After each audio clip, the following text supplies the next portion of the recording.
Hilarious, great.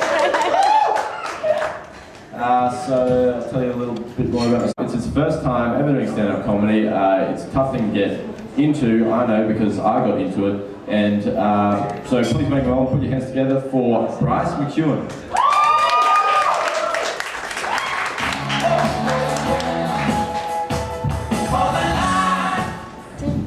G'day, my name is Bryce, and like the guy said, this is my first time doing stand-up comedy. And I must admit, it very much reminds me of the first time I had sex.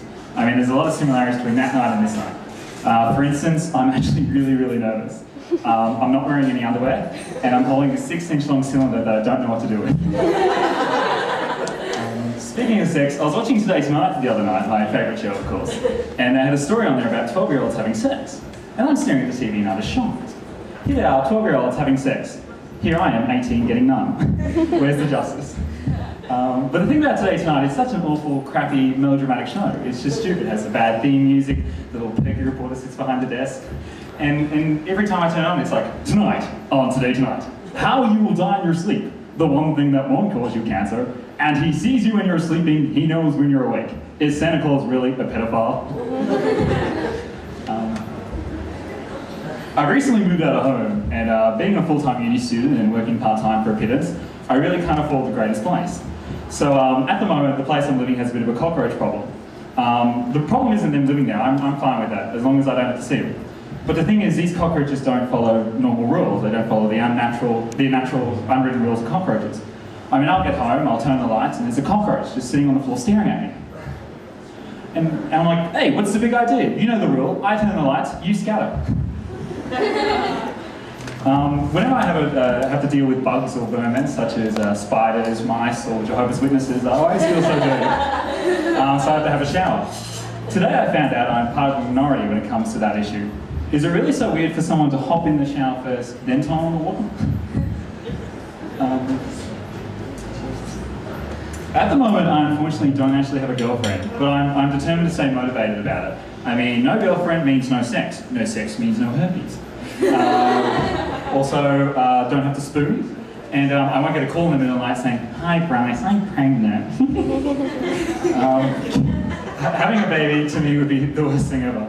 I mean, but everyone has this idea that babies are great. I mean, if a person sees a baby on the street, they'll walk up to the parents and it's like, "Oh, look at the baby! Isn't it cute?"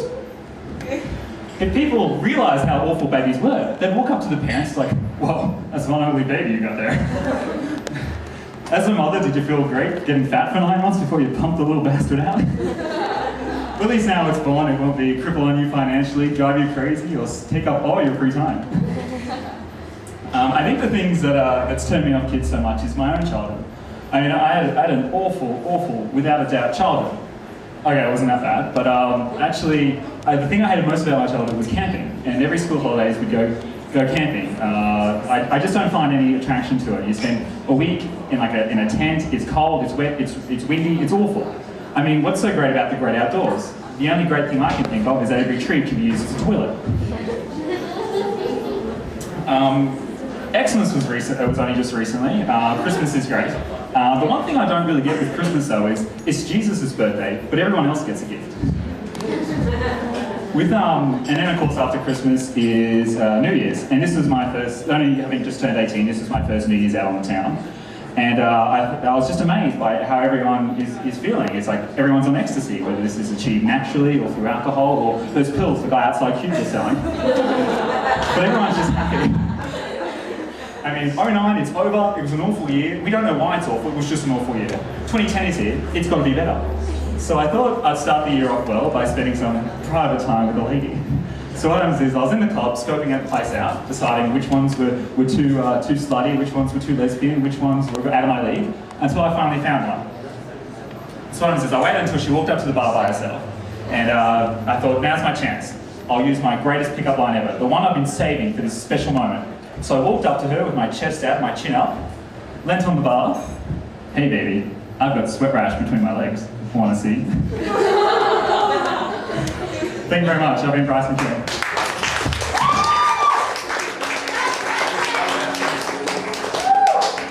Awesome stuff. First time once again for Bryce.